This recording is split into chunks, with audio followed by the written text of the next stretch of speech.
Welcome to WCrypto. Hello, my friends. Welcome back to WCrypto.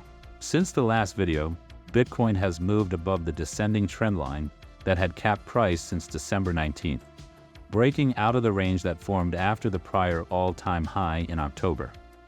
Price is now trading back above that line, suggesting that the immediate downside pressure from that structure has started to ease. If you've followed recent news, you may have heard about the $415 million gamma flush that has been playing out in stages.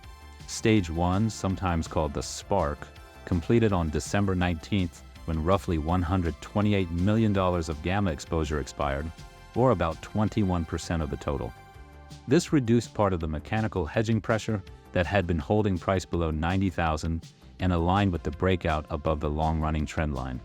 Stage 2, often referred to as the floodgate phase, is expected around December 26th, with a final rollover by January 1st as the remaining gamma exposure runs off.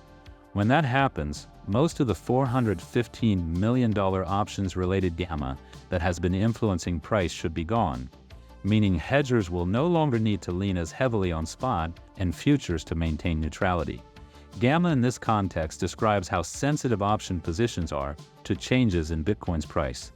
When market makers hedge large positive gamma exposures, they tend to buy when price falls and sell when it rises, dampening volatility and keeping price pinned near key levels. When the gamma profile is large and concentrated, that hedging flow can effectively anchor price in a range until the exposure expires or is rebalanced. In this case, a sizable block of gamma exposure, estimated around $415 million, notionally anchored price between roughly 85,000 and 90,000, because hedging flows kept pulling price back toward that zone. With about 128 million already off the board and roughly 287 million set to roll off into year-end, that anchor is expected to weaken. If spot can hold above the 85,000 region into early January, the removal of that hedging drag could allow Bitcoin to explore higher ranges with fewer mechanical constraints. From a macro perspective, it also helps to consider the longer-term backdrop through the lens of the 18-year real estate cycle, which researchers have observed repeatedly in Western economies. This cycle typically features around 14 years of expansion, driven by credit growth, rising construction, and increasing confidence, followed by roughly 4 years of contraction as excesses unwind. The structure usually progresses from post-downturn recovery into a mid-cycle slowdown, then into a late expansion phase with strong price appreciation and broad participation. The final segment, sometimes labeled the winner's curse, is where valuations push furthest beyond fundamentals and speculative behavior increases, often just before a major slowdown or recession.